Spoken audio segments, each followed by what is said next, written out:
Hello everyone, welcome to From Nowhere to Nothing, Ontological Oxymorons. I'm your host, Joel Bouchard, a doctoral student in psychology, and with me today is Mr. Norman Gayford, a professor of English and philosophy. If there's a topic you'd like us to cover on the show, feel free to email us at fromnowheretonothingpodcast@gmail.com or contact us on our Facebook page. In my humble opinion, Carlo Rovelli is the greatest science communicator of our time. His short books bridge the gap between his field-leading technical physics and the grounded emotional experience of the human condition by poetically distilling his theories and findings into meaningful language that tells the story of our universe. His book, White Holes, looks at the titular phenomenon through the lens of the framework he helped design, loop quantum gravity, and is what we're talking about today. All right, so we covered black holes last week. This week, we are looking at their mathematical twin, or the ultimate end result, apparently. Yeah. And so this is, it's going to be a lot different than the black hole episode, despite the fact that mathematically, they're the same solution to the relativity equation. So what is a white hole? Well, as I understand it, and Rovelli might give me a D- on this, but a black hole, if indeed it collapses, and he's questioning some of that, but the ultimate, there is apparently an ultimate bottom, so to speak, but you can't crunch down beyond a certain point. And there is a kind of ricochet. And the white hole is a ricochet, which somehow possibly provides an opening to other universes. So I picture it like a slinky or a spring going down as far as it can go, and then you move your hand and it pops back up. But it also could be just you can't go any further, and then the bottom pops out. So I think of a kind of a can or something. You're pressing on it, and then the pressure is so intense, pop the other side, and then you're out into another space. Yeah. No, I really like the slinky example. I think that highlights a lot of the aspects of it that Rovelli explains. But yeah, there's going to be a lot of D- and F's handed out in this podcast. So if you're a physicist or a physics student, just tune out. Just I don't bother listening, because we're going to get some stuff wrong. If you're a lay listener, don't take everything that we're saying as the Bible truth. You never should with any topic. No, Obviously, we're just here having conversations and parsing apart philosophical topics as best we know them with the research that we've done. You can't enter a white hole. You can only exit it. Yeah. That's something else that he points out. Right. Yeah. So if you listen to our episode last week on black holes, we found out that a black hole happens when you have enough mass to gravitationally collapse to the point where the gravity is pulling so hard that even light can't escape from it. And then that creates this horizon around it. And that's the black hole. There's the horizon where nothing can escape from it, and you can't see into it. And then down inside the black hole, there is, and we'll put this in quotations at this point, a singularity, where according to general relativity, space and time condenses to a singular point and they cease to exist. Or a rip, as I understand it from Rovelli, or a tear. A singularity can be a tear. Yeah, so in general relativity, there's a singularity, and it's where a point of infinite density and infinite time. Rovelli is operating from a loop quantum gravity perspective, where singularities, they're sort of questionable if they exist, right? So maybe we should talk about that. Does Rovelli's conception of a white hole vary greatly from previous ideas of a black hole or a white hole? As I understand it, not terribly. I think what he's doing is extending the possibilities about what would happen, because he's suggesting that if we could get into a black hole, as we talked about last week, we'd be stretched like taffy. But we'd eventually reach the singularity or the terror or whatever it is, which could take a matter of seconds, minutes, or hours by our watches inside the black hole. But a billion or 2 billion years could have passed in the outside. So the universe has changed much more. But when you get down there, if you pass through, it's like you're a hand or a leg or something coming out into an utterly different place. And I think that his speculation about that is what's newer. Yeah, from what I gather, it's interesting because black holes and white holes, right, from a mathematical physics standpoint, they're actually pretty simple objects. Mm-hmm. And so I don't think that the interpretations of the sort of macroscopic observations about them can change that much from theory to theory. But I think that some of the details are where things get tricky. Yeah. And what struck me about Rovelli's conception of white holes is, to me, it seemed like the first one where this is plausible, right? Because if you look at classical white holes, it's the sort of thing where there's a lot of stuff in physics, right? Where physicists say, okay, well, this is a mathematical possibility, but there's no way it exists in reality. And then science fiction writers are like, oh, okay, well, we're going to use that and we're going to do these cool things with it. It seems like even in science fiction, right? Like most people are like, no, white holes are too far-fetched to even do anything with, right? You have this, but he makes it palatable. He makes it, he uses, well, we were just talking about this before the show, that Rovelli has become my favorite science writer, as in science writer for lay people, because he not only indulges, he embraces the lyricism and the poetic nature of things, and doesn't back away from that, at the same time that he acknowledges that analogical thinking, making analogies, you're going to lose something in the process, even as you gain some kind of understanding. So it's not the same as the equations. And he says in the book that he has people asking him, students who are, I remember being a graduate student in my cups. Why are you not using the proper language, sir? And his response is, you already know the proper language. If you're practicing this enough at a certain point in your graduate work, or you're out in the field as a physicist, you don't need to hear all the terminology and see all the math. But for a person who we're trying to invite into thinking about this stuff, I don't want to use overwhelming jargon that is specific to the field and important, but would drive somebody away. If you want that, you'll find it at the end of the book. Yeah. and so he's a whimsy, a playfulness, and a vulnerable, poetic kind of approach, especially in this book, but in the Order of Time and 7 Brief Lessons on Physics, books that we enjoy his writing. Both of us do. He'll say something like this: we slip beyond the black hole's horizon and tumble down this crack in the universe. As we plunge, we see geometry fold.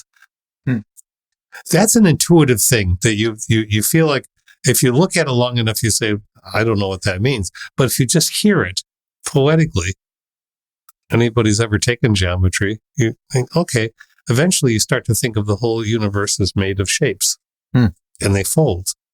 And they start thinking about tesseracts, which he's not bringing up, but time and space pull and stretch, and finally at the black hole's core, space and time dissolve. We watch pills dissolve or things that we've accidentally dropped in drinks, and we know what dissolving is. And to think of time as just going, that's a really gripping phraseology. Yeah. And a white hole is born. So time dissolves, but then there's a white hole. And then what happens? Does it start all over again? Do we go to a new place? Is the white hole actually what the Big Bang is. We're just seeing the white part before it happens. And he doesn't pretend to know all of that. Yeah. But he also points out, and people thought the black holes couldn't possibly exist. And then we found more than one, and we've actually photographed the black hole. You can't photograph a black hole, but you can photograph the horizon. Yeah. So it's interesting looking at his idea of white holes versus classical ideas, because I think in what I saw in a lot of classical conceptions of them, right, is that they're extremely short-lived in a lot of cases, right? So there's usually a burst of energy and then they're done. Or anytime something interacts with the horizon of a white hole, it's finished.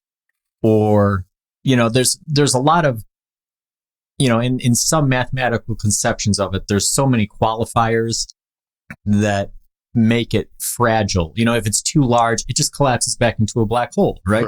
So white holes were never seen as something that could practically exist in nature. Whereas in Rovelli's conception, right, what we're seeing is not a black hole and a white hole as separate entities, so much as a transformation from a black hole to a white hole. That was fresh. Yeah, and I think that's the part that brings it into, not only gives white holes a sense of being realistic, but almost, it's almost like a puzzle piece that it just fits where you go, now they almost seem necessary, right? Because I think that part of the fascination surrounding black holes is this, this confounding problem of the singularity and what happens at the center and what's going on. And, physicists, I think it's probably safe to say almost all physicists at this point believe that the singularity is an illusion, right? That the general relativity, it's not the general relativity is right, so much as the equations are breaking down there. Yes. General relativity explains things better than almost any other theory that we know of at every level, except when you get to the infinities. And so that's where something new needs to be thought. Geometry folds. Yes. As he said, right? But I think it's important that we landed on and continue to keep the theme going, that because there are people who revile Rovelli. You go to Goodreads, you'll find some of them.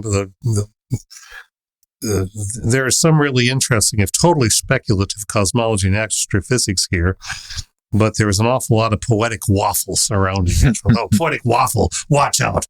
You don't want that stuff. I like waffles. And they fold. Yeah. Go on with this quotation. Is this really science? Bearing in mind it's highly unlikely there will ever be good real-world evidence to support the theory, I'd suggest it is ascientific, to use Sabine Hossenfelder's term. Another physicist we've talked about. Not unscientific, but not supported by evidence. Another way of looking at it is hard science fiction. It's based on good current science, but as Rovelli says himself, I don't know if it is correct. I don't even know if white holes exist. So he's using Carl Sagan, this writer, she, whoever it is, he's using Carl Sagan against Rovelli, saying, Carl Sagan says, extraordinary claims need extraordinary evidence, but this book doesn't have extraordinary evidence, and it's poetic, and it's too expensive for a small book. And so we get into all this, grr. Go to your public library, order it interlibrary loan. That's what they're for. I get it. I get why a hard science person, but having taught science writing and writing in the sciences, which are not the same things, over many years, as someone who's fascinated with science and reading it as a layperson, science writing, you are talking about things at a level commensurate with the expected audience of other scientists. Writing in the sciences is trying to bring the sciences lay people. And you're always going to have that. Rather like what happens in a black hole as it transforms to a white hole, as in Rovelli's theoretical conceptioning, that you're stretching. There's going to be distortion, and that's okay because it still can give you some kind of idea. It's not okay if that's the only book you use to try to study black holes and you're going to be a physicist, an astrophysicist. Nope. And Rovelli's not saying that. That's why he says all of the hard stuff is in the back. But I think we need this. We need less separation of the sciences from ordinary people, because we see what's happening today when people don't even, not everybody, but so many loud people do not pay any attention to the sciences, revile the sciences, poo-poo the sciences. Oh, we don't need authority. We don't need people telling us how things work. Yeah, we do. So you need both. Yeah. If Rovelli just wrote a book about white holes, but there was no science involved, right? He didn't put all the stuff at the end. He didn't actually write scientific papers. Then I think that the claims on those reviews would be justified. But he does, right? He's a leading physicist in loop quantum gravity. He's done the math, he's done the science. The results, although not observable at this point, not experimentally feasible at this point, are supported by the theoretical framework, which has, if you look at the history of science, there's been plenty of things that were discovered in theory before they were observationally or experimentally discovered, right? Yep. So, extraordinary claims require extraordinary evidence. Well, part of evidence, right, is a solid theoretical framework. It doesn't mean that you need to have an observation, you need to have an experimental, evidence. Those are all great things and they should follow as technology allows. But sometimes you just have to start with a solid theory, with the math that lines up and the explanations that make sense. That's the cornerstone of evidence. It is. And I would further say that to the person who wrote this review, I understand. I don't not understand what he's saying, but Rovelli's not making a claim. Yeah, he goes throughout the book asserting an argument. Yeah, throughout several times throughout the book, he says, "I've turned it over every way in my mind." Right? Because he's trying to. The best scientists are trying to disprove themselves before anybody else has a chance to. Right? So he's actively looking for ways that the theory is wrong, and he's honest and vulnerable about that, and also vulnerable about the fact that we want to be right, and so as scientists, you have that struggle inside of you. You want to be right, but you also want to be the first person to know if you're wrong, and it's a very human thing. It is a human thing. And the way that he asserts that human vulnerability is this extended metaphorical umbilicus between what he's talking about with white holes and passages from Dante's Inferno and Dante's Paradiso, both of which are classic pieces of literature. And he doesn't let it go. And the marvelous thing is that I was able to see Dante's work freshly through the eyes of this astrophysicist, this extraordinary writer, as an English major, right? And he brought me fresh insight into the science, but he also invited me in as an artist, because when I look at things, I'm seeing them. I did a triptych a couple weeks ago, just for myself, for fun, of my take on black hole, a star collapsing. But a lot more happened in it. It was ink and watercolor. And my wife looked at it and said, there's something very feminine here that's going on. And I realized that the explosion of the sun, the collapse of the sun, was also causing great stirring in the universe around the area. This is disturbing. This is changing the fabric of space and time. There's pain in that. If there is a sentient universe, I'm not asserting that there is, but all of that could come out of reading Rovelli, as I was reading Rovelli at the same time. And so it became personal, and then it became also thinking across how a major collapse can cause extended transformations in everything around it, which can take us to the social or political world. And so Rovelli, in pursuing the metaphor, has done a great service to literature and to science, and back to we can bridge this. They do not have to be separate realms. Yeah. Yeah, it's really fascinating the job he does connecting, again, concepts that are the most abstract things we can think of with the most personal human things we can think of. Yeah. So back to the abstract. Back to the abstract. So we should probably explain to listeners how a white hole works. So, we've talked a little bit about classically how white holes are conceptualized. I don't think there's a whole lot of need to dwell there because, like we mentioned, most physicists don't think of it as something that it has any basis in reality. Mm-hmm. Rovelli's white holes are a little bit different. There's something here that is tangible. So let's cover kind of how white holes, but more than that, really how the universe is constructed in loop quantum gravity. Do you feel comfortable giving an overview, or do you want Well, comfortable is an interesting word. Yeah. I'll give it a shot, and then you'll correct me. So the universe is constructed. If constructed is that's a very mechanistic thing, but let's go with it. It's constructed of space-time, which Rovelli asserts as a material, and gravity is what shapes space-time. And if you're talking about a quantum loop, you're talking about a very, very, very extraordinarily small levels.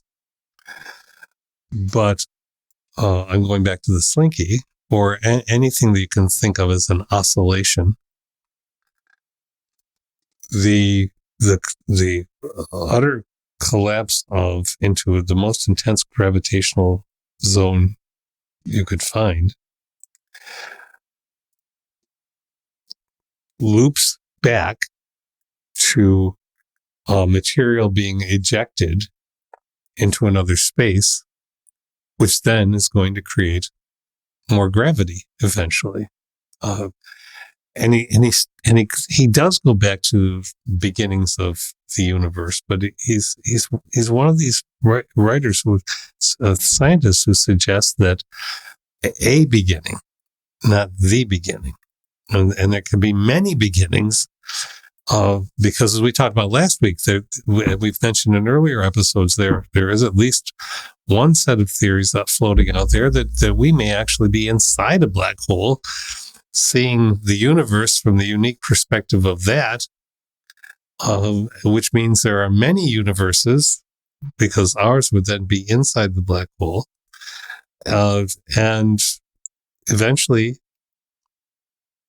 that can be the material for a new one. Yeah, it's a really interesting theory, right? Because a lot of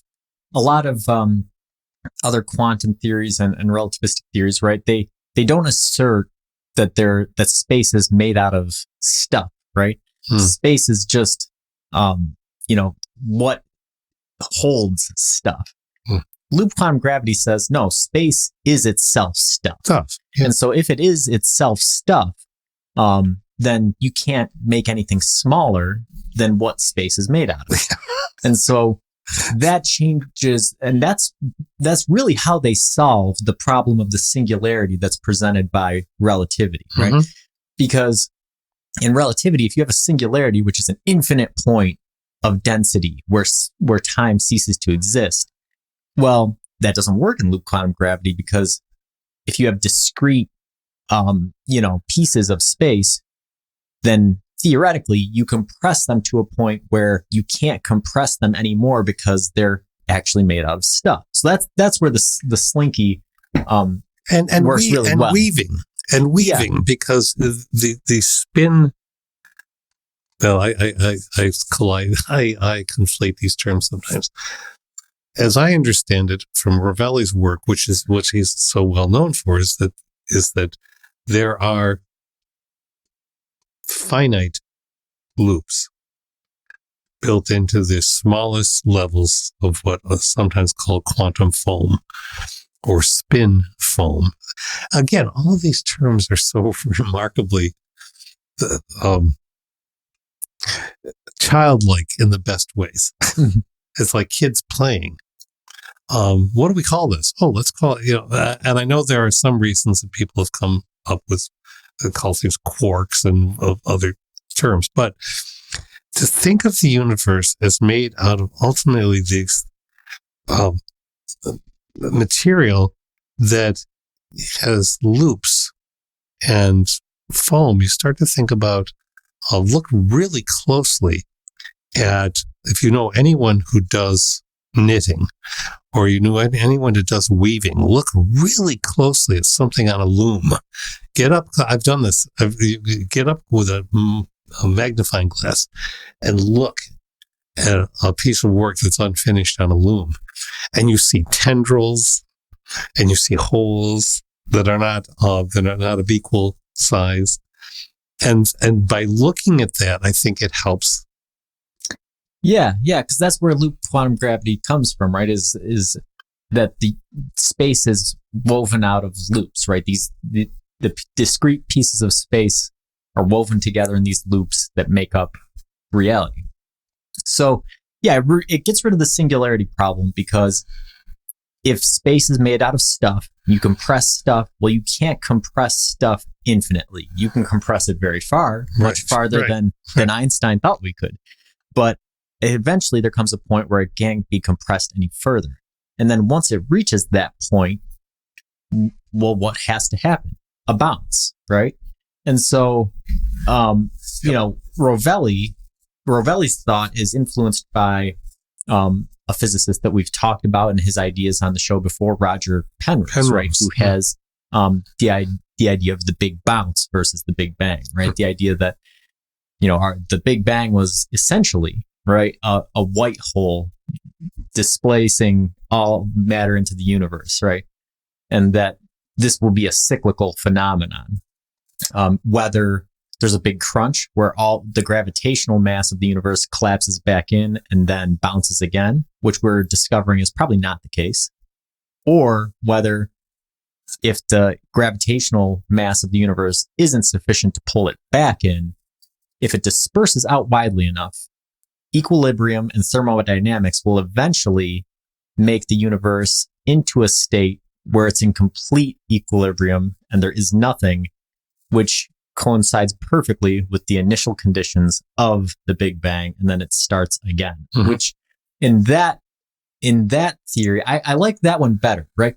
Because if you have the cyclical bounce, that's almost like a breath, breathing in, breathing out, which is a very Vedic Zen, even Hindu view of the universe. But it's also, the other solution is also very similar, right? If you have this universe that expands out until there's nothing, and then it bounces again, that's almost like fractal or kaleidoscopic in nature. And so that this idea of, again, the geometry folding, it seems to give me notions of that as well. Right? It gives me, I keep going to the childlike, because my wife has been a children's librarian for many years, and she enjoys it, and she works very creatively at it. And there's some story times that she does in which kids are dancing around with little pieces of fabric, veils, right? And they all get to choose the colors. But then there's a point at which she says a little rhyme, and it's a Jack in the Box rhyme. And so the kids have to scrunch those veils down as tightly as they can into their hands. And then when she says the right word, they pop them and the veils come right out at her. So suddenly out of these little hands, all of this fabric. And that takes me right back to this stuff, to Rovelli. Yeah.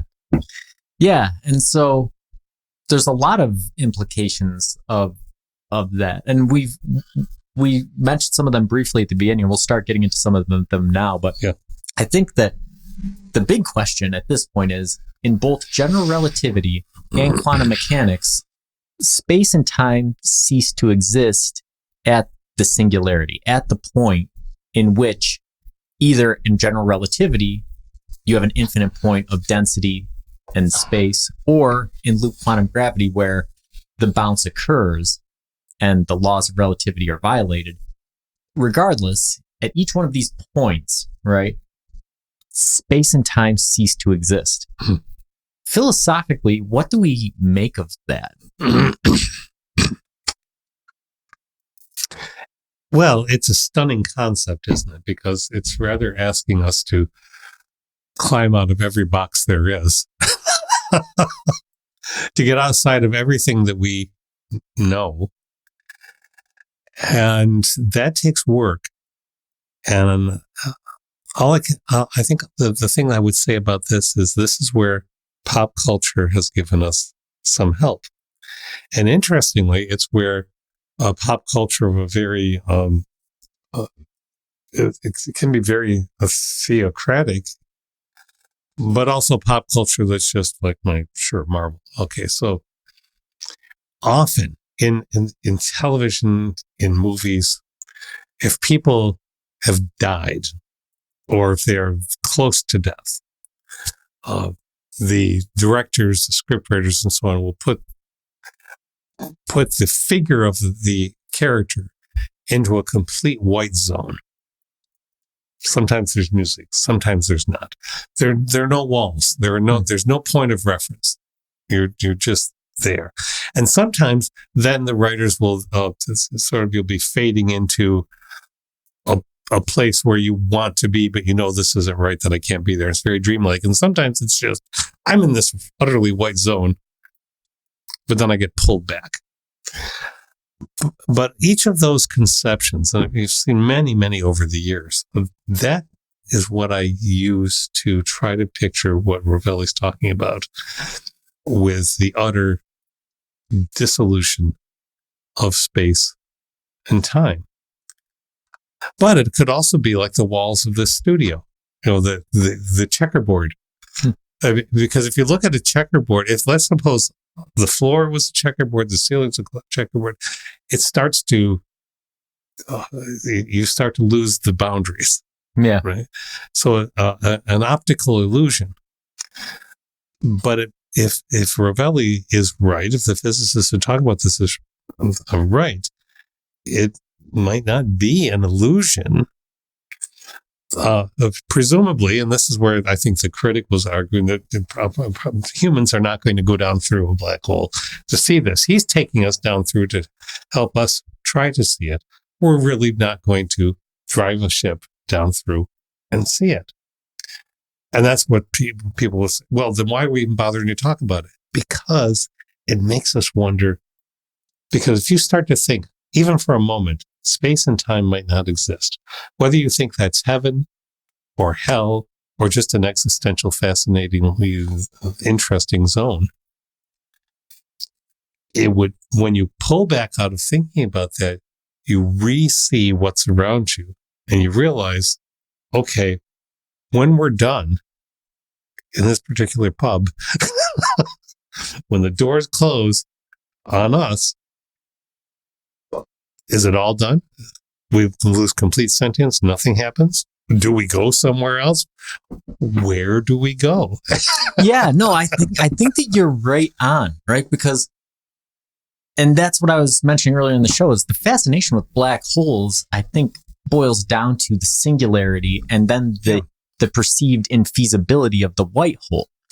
With an explanation to that, again, the analogy to the human experience, right? And the whole time you were talking about that, I was thinking about, my studies in psychology with near-death experiences, right?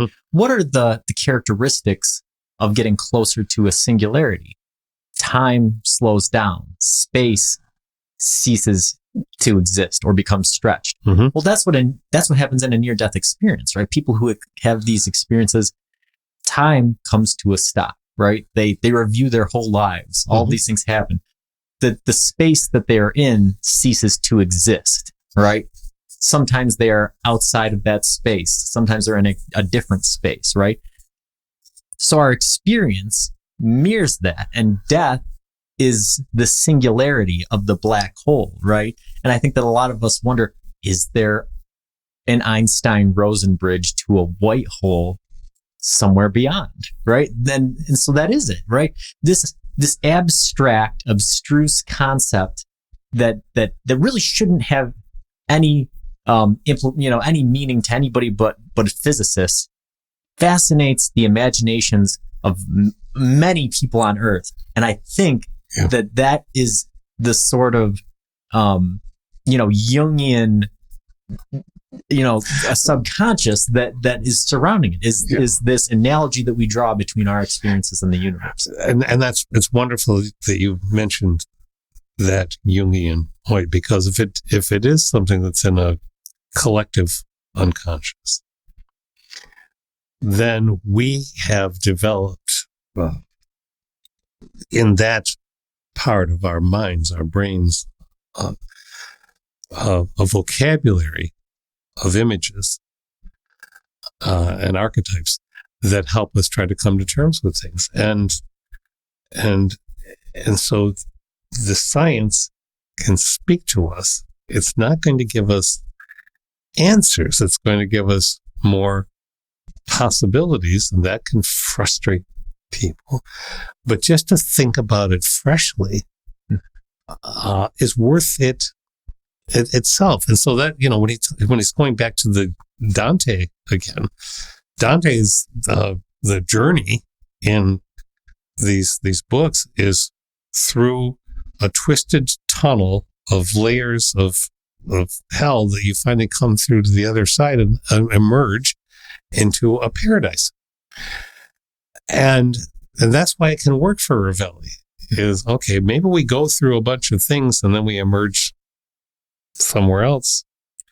Does that mean we start over again? Does that mean we're back right back? We don't know. Yeah, and that's the interesting. When you look at it mathematically, what happens on the other side is very interesting. So that kind of leads into the next question, which is that, time certainly transforms, going from a black hole to a white hole. Does space transform enough to possibly emerge in another universe? Well, he's suggesting that it could. But even that phrase, emerging in another universe, we live in a time that some people are already annoyed with the word multiverse now. Used in movies, used in science fiction, used in science.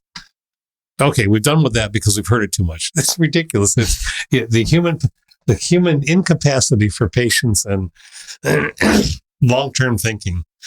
And really familiarity, right? Yeah. And I think that we all fall prey to it. Sometimes it happens to me, right? We sit here week in and week out talking about the biggest ideas in reality, right? And every once in a while, it becomes familiar enough to me where I'm just thinking about it in this cold, logical state. And then suddenly it'll hit me, right? Yeah. Suddenly it hits you that, whoa, black holes exist out there. When you saw the picture of one for the first time, you go, whoa, this is a real thing, or death, right? You go, whoa, I will die. We all will. The universe is out there and we don't know if or what happened before it, right? And so familiarity is the enemy of curiosity and philosophy and growth, right? Yeah, don't look there. These are, well, it's kind of like Obi-Wan Kenobi saying these are not the droids you're looking for. Don't you're too familiar with droids. You know these aren't the ones. It's people can be misled so easily or distracted away from very meaningful things. And meaningful doesn't mean answers. Meaningful suggests how you process the possibilities. So back to your question here. So, does matter emerge?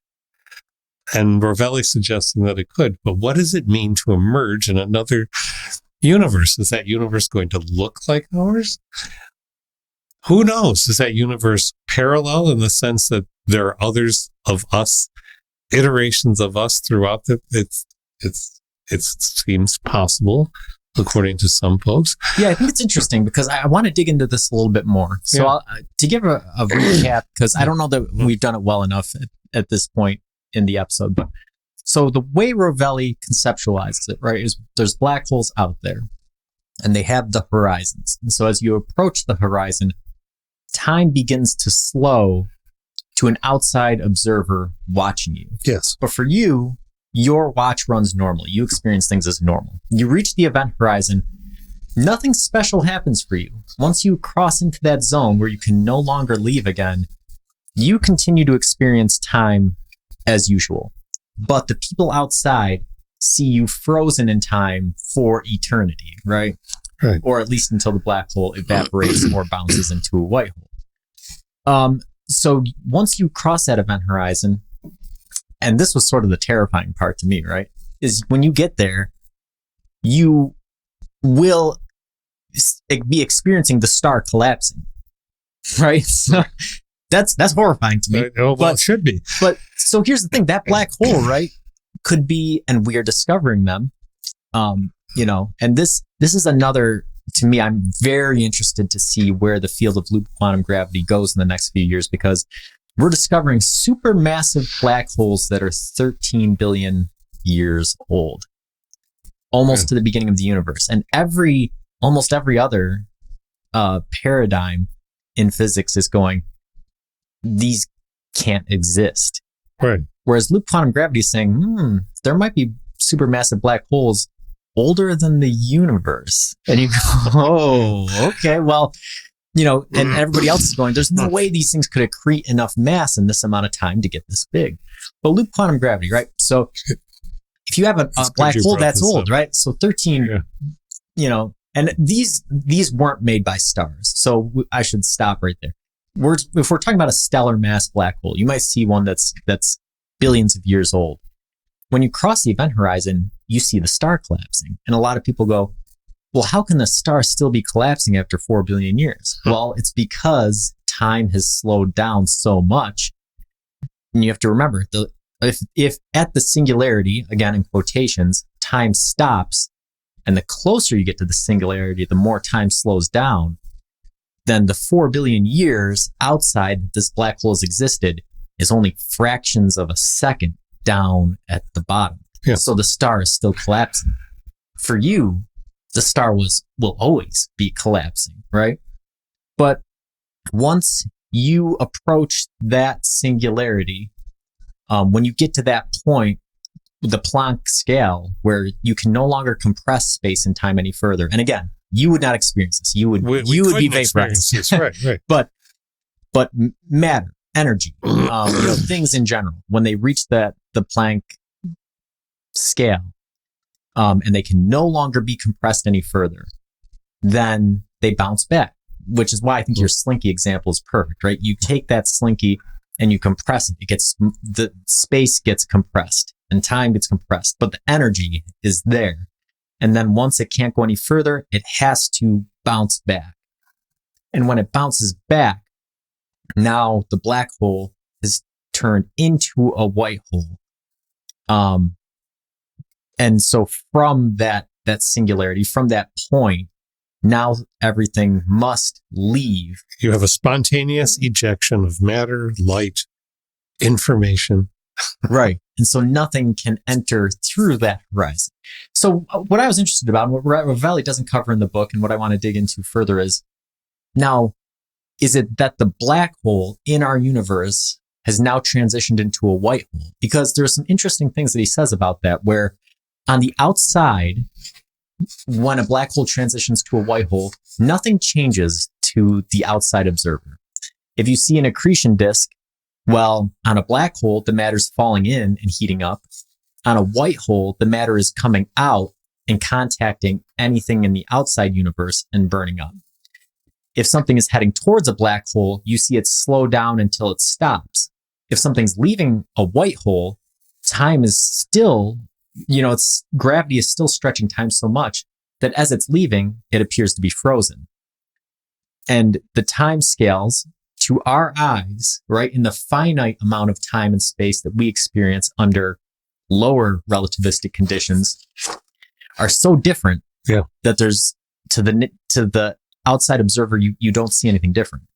So what I'm curious about is the black hole in our universe turning into a white hole in our universe?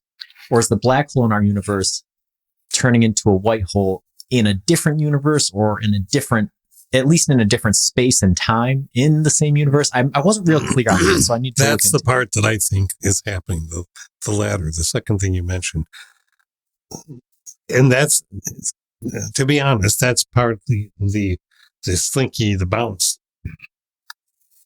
That's the most confusing part for me.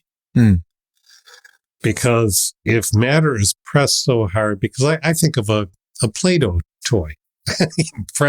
Well, I'm sure you do the same thing in your factory of one process or another. You press something in, eventually the Play-Doh comes scooting out for whatever toy, ribbons, whatever. It's in our universe, but I think he's suggesting that it comes out in a different part of the universe or another universe entirely. But the bounce isn't the pressure that just keeps pressing until it's like, to me, what he's saying is that there's a recoil. And if that's the case, then things aren't ejecting out the back. It's not like a cylinder with something ejecting out the back. Rather, there's a transformation and it's recoiling, and the recoiling happens into a different space. Yeah, and he does mention in the book that in loop quantum gravity, the Big Bang is theorized in a similar way, except that it's happening in a different universe. So I think that he draws a distinction between white holes in our universe and Big Bangs, right? Because, he mentions that they operate on similar physics, but they're not the same. And so... No, the white hole is not a Big Bang. Yeah, right.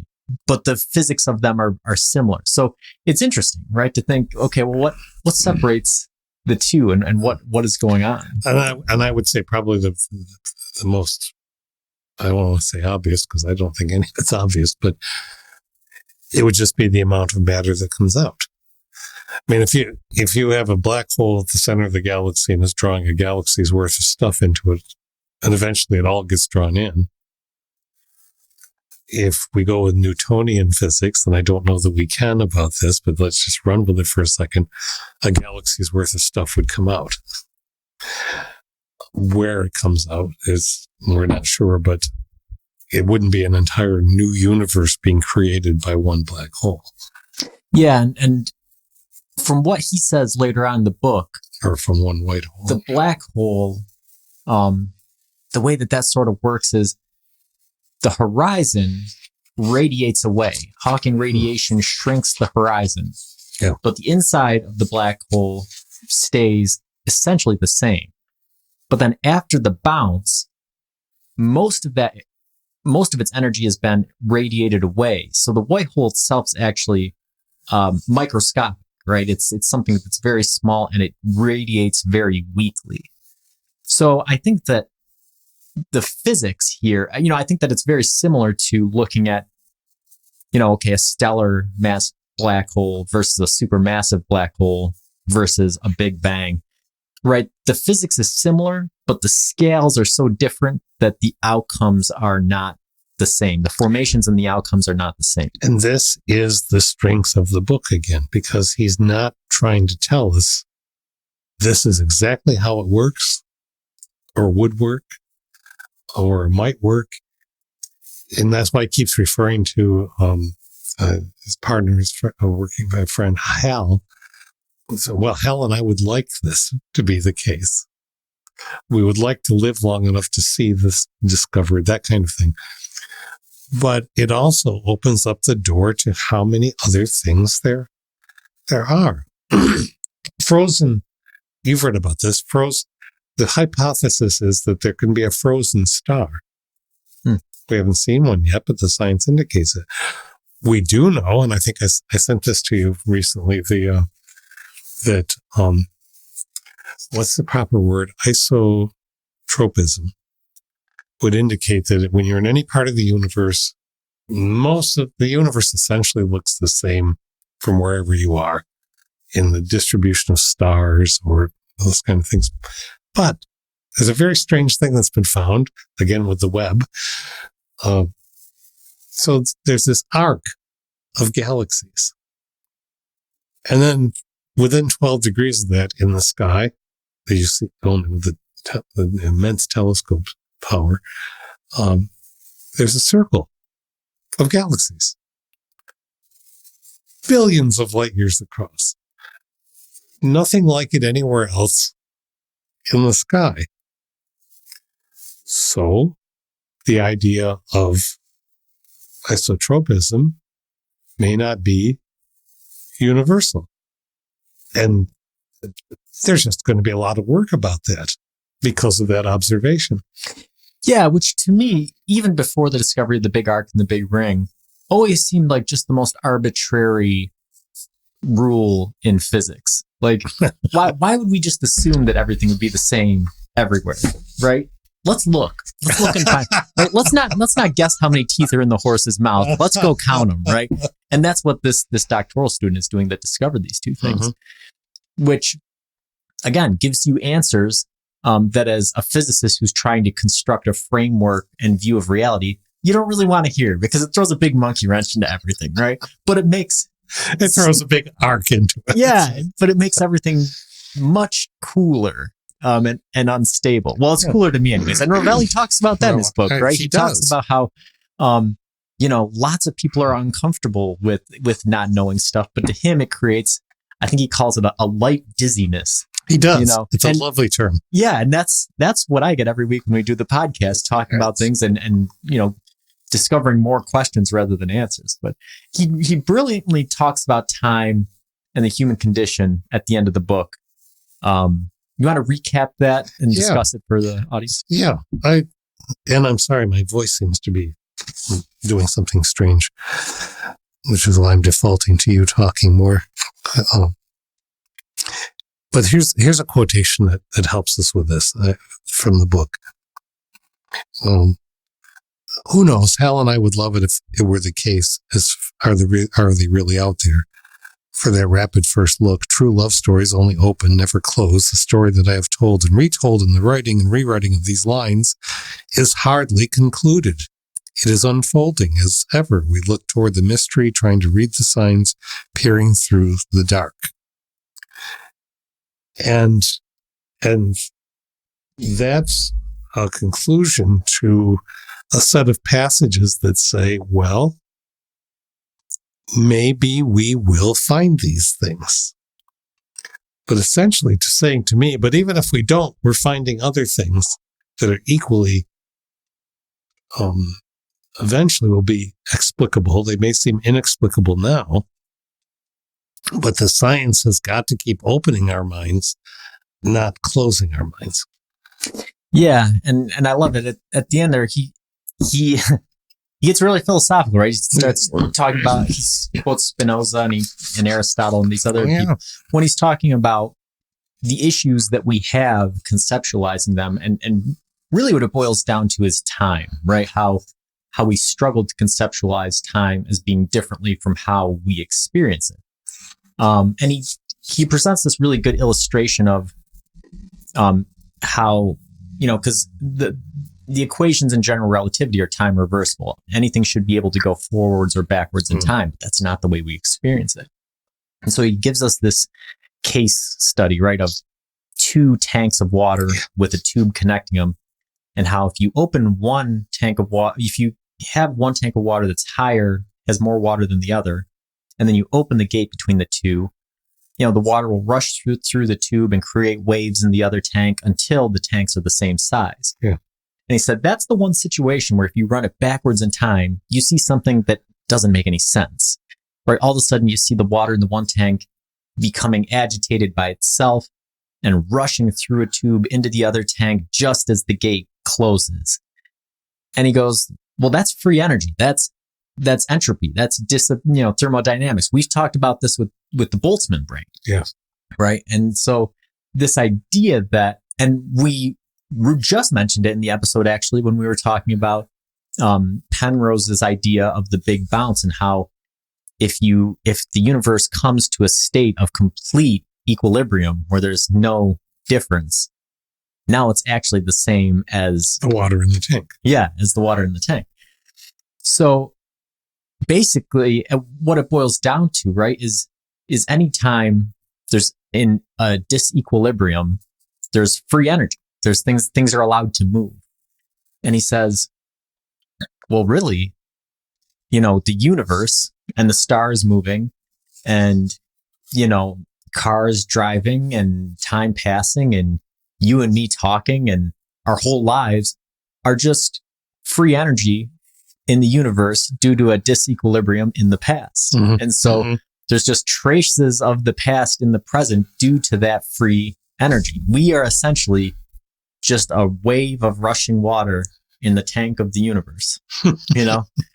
There was a beginning point of equilibrium. There will be an end point of equilibrium, and we're just a wave in between. Everything that you see, that's all it is. And I thought that was a really interesting way of putting it. It is. When he says space and time dissolve and then reform, well, maybe a third tank gets added. The door opens up and the water runs down again. Maybe that's what part of the white hole is about. Yeah, there's a really interesting video online you can watch. It's on PBS. On YouTube, they do a little 13-minute video on white holes, and you can sort of see this.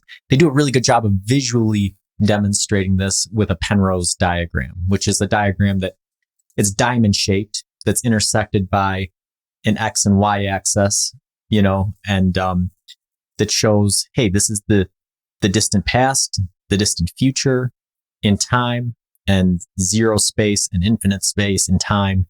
And the borders of that diamond are horizons, right? Horizons of the universe, of the observable universe.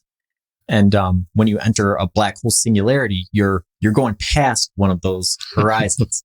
And they do a really good job of showing how you can't go back once you enter that one. And then the white hole on the other side, how you can leave, but you can't go back in that one. But an interesting part of that is that that singularity, when you get there, all of a sudden on the other side, there's a mirror image of the universe that is outside of them, right? And it raises. So if you should really go watch the video so you can see it visually and have it explained by them. But yeah, it raises those philosophical questions that we were talking about earlier. What happens after the singularity? What happens after the universe ends? What happens after our deaths? Is it nothingness? Is it a mere image? Do we relive this life again? Does a new universe appear in a different form, right? Is it reincarnation in a different type of body, right?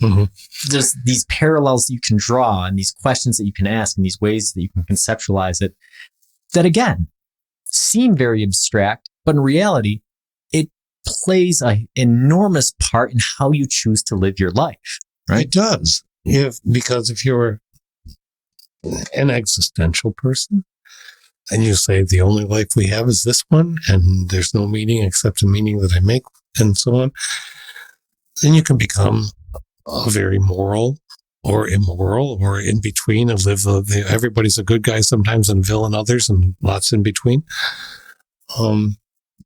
But it's lived in the idea that it's now and we don't know what happens then. And that you can live saying, well, I'll put up with whatever's happening now because I know it's going to be better next time, which is sort of the paradisical view of religions, or the paradisical view that it's a stasis. We emerge and life is all the same, all just moments of praising the universe or whatever it happens to be. These disparate views tell us that we don't know and we can't know, but we're human and we want to try to know. Yeah. Yeah. And he says, he quotes Rudyard Kipling at the end, talking about how, in the Jungle Book, all the animals identify as one thing. We are of the same blood. And he says, anytime we talk about the universe, we should talk about us, because we like to think of ourselves as being something other than the universe, something that observes it, the external observer of the black hole. And all of the problems that's created in physics, people who only think of the external view of it. He said, when in reality, we are made of the stuff that the universe is made of. We're in it, right? And we're all part of it. And that should really be a guiding force in how we choose to study it. Yes. So until next time, keep pondering.